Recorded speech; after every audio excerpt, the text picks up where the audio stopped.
Remember, that is where the groundwater contamination really is. That's a major site. And Mr. Mehta, that's his project, and he's made major progress on it, and he's going to explain exactly where we're at on that. Mr. Mehta, welcome. Thank you. Good evening, everybody. My name is Mehta. I'm a certified engineering geologist. And I just want to hold on there. Just can everybody hear? Because it is Not really well. He's a little soft. Yeah, sometimes we use microphones, sometimes we don't. Like Kimberly and I tend to kind of speak loud. I can speak up a little bit. Are you sure you want to? It's easier if you use a microphone. Please let me know if you don't hear me in the back. Okay. I can hear you okay at that tone. Great, thank you. I'm sorry for interrupting you. Okay. Anyway, my name is Mehta. I'm a project manager for the Navy on Site 24. And basically, I'm right behind what Kimberly just said. My project is just basically following her ideas.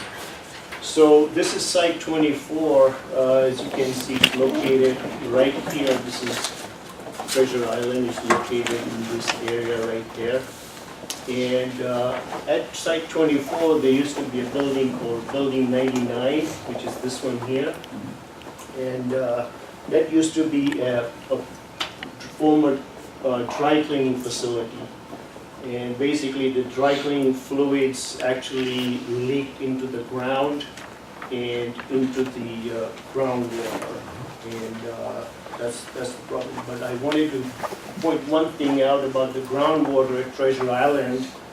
It's an important item that groundwater at Treasure Island is not used for drinking, for irrigation, or any other purpose. Just wanted to clarify that. So this is a 2003 snapshot of what this area looked like. There's Building 99 that we talked about. That was the suspect area of where the contamination came from, and from the dry cleaning fluid right there. And because of the groundwater flow, it kind of basically moved in this direction.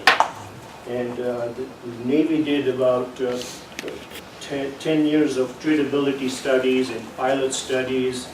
They in fact injected over 100 injection points all the way around this plume to treat this plume here. And this was in 2003, and over 10 years, this plume actually, you'll see in the next 3 slides what happened to that plume. And we'll go to the next slide.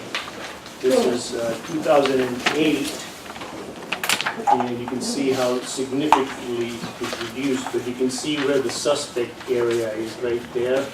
The darkest areas is where the most concentrated contamination was. And the continuing treatability, pilot studies and everything reduced this. So this is 2008. We go to the next one, which is 2012. You can see what happened is most of this plume has been treated. There were some minor areas left. And the treatability continued in this area, and a significant reduction because the treatability study actually worked. And if you go to the next one, so 2015 is basically where we took over from that study. So you can see the main areas are one right there. There's Building 99 again. There's the other area, and then the third area was over here. So these 3 areas are the main areas which are left over after 2015. And just want to point out, before we go to the next slide, is that we excavated, we dug up the soil, just like what Kimberly was saying. We removed soil in these 2 areas right here. And we did the studies which were approved by the regulators before we moved on to these excavations. So the remedial action that we worked on was first of all the removal and disposal. So we removed, 1,200 cubic yards of soil, which was equivalent to about 92 dump trucks, these huge dump trucks. We excavated these areas, again, this building 99 red there. We excavated in this area and inside in here. So this excavation here is actually this photograph right there, building 99, and then this excavation inside the building is this excavation right here. And all this material was removed and taken offside. And all these studies, after making these removals, we took confirmation samples from all the walls, these walls here and all these walls, to make sure that we didn't have anything left over. And all that material, again, as I said, was taken away.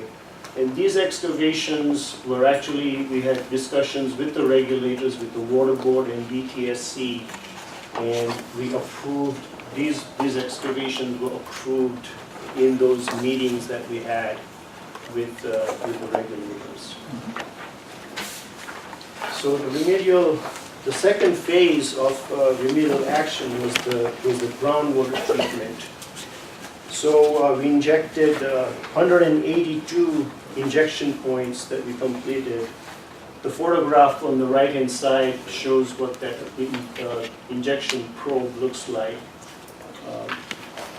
And then we injected 74,000 pounds of iron compound, ZVI, which is the iron compound. And then the photograph here on the left-hand side shows what that iron compound looks like. It basically looks like iron filings. And then 43 pounds of nutrients were injected to help the natural biological activity. It's just like vitamins that we put in to help enhance the biological activity. And in the next slide, I'll go in a little bit detail of what will happen. But we mixed the two iron compounds and the nutrients with water and injected the materials in the ground using this direct push rig. And that was used to inject the nutrients and the iron compounds at those locations that I pointed out. I'll show you the next slide. So what happens when we inject? What actually happens underground?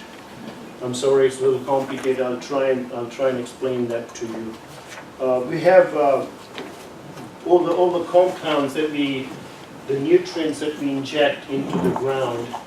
We have natural microbes in the ground, which are naturally occurring in the ground, and so what happens is these natural microbes in the ground eat up and digest the contaminants. These microbes, because of the nutrients, it eats up the contaminants, changing them to smaller water and harmless gases called ethane. This is non-toxic gas, and water. Those two things are a byproduct of this. For this process to work well, the right groundwater conditions are required. So we measure the temperature and pH of the groundwater to make sure we have the right conditions. So the microbes basically break up the contaminants, and the dry cleaning fluids are actually broken down. So basically, you'll see here on the bottom left-hand corner right there is the starting point, is the dry cleaning fluid. Tetrachloroethane is called. Basically, we'll call it dry cleaning fluid.